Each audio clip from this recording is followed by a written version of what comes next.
If you guys have maxed out your stocks and shares ISA, here are some weird alternative investments that could get you even better returns.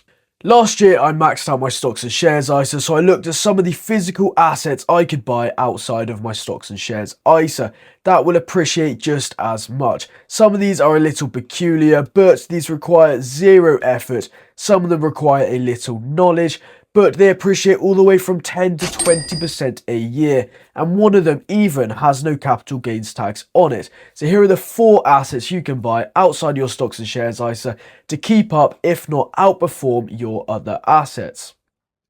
Number 1 is actually whiskey. You guys can buy barrels of whiskey, and if you live in the UK or Ireland, you actually don't have to pay any capital gains tax.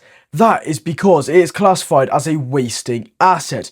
Looking back at historical returns, we can see that it gets about 15% annual return, which is absolutely crazy. And over 10 years, it's had a 400 to 500% return.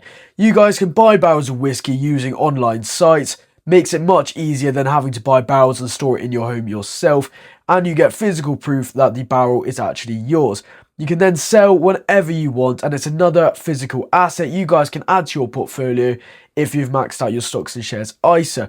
And to make it even better, as I already said, if you live in the UK or Ireland, you have zero capital gains tax to pay. Whiskey prices have even outperformed popular assets in times of economic downfall, so it could even be a good protection against things like inflation. This one isn't weird, but it's another asset you can put your money into if you've maxed out your stocks and shares ISA, but it's physical metals, including silver and gold. Over the past 10 years, silver's gone up 400%, and gold closely behind it at 350%. So if you've maxed out your stocks and shares ISA, I know you can buy silver and gold through your stocks and shares ISA, but you could always, once you've maxed it out, buy actual physical gold and silver outside of your ISA. It does require some education, but it is comic books. If you guys can get vintage comic books in good condition and you know your stuff, you can make an absolute fortune, and they appreciate every year. But these are an asset you could flip or hold.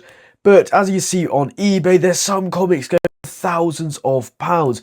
There's even a Guinness World Record of a Superman comic book selling for, I think it was £15 million.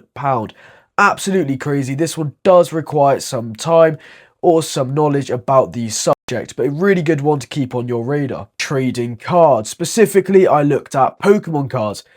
One thing you do have to be careful here is that you don't get fake knockoffs, because they do exist in this asset category. However, if you guys buy and hold Pokemon cards, on average they've gone up 12 to 14% annually. Now, you do have to look at the grades of the cards, and as I said, make sure you're not buying counterfeit cards. But another really good one that you can hold and let it appreciate over time outside of your ISA.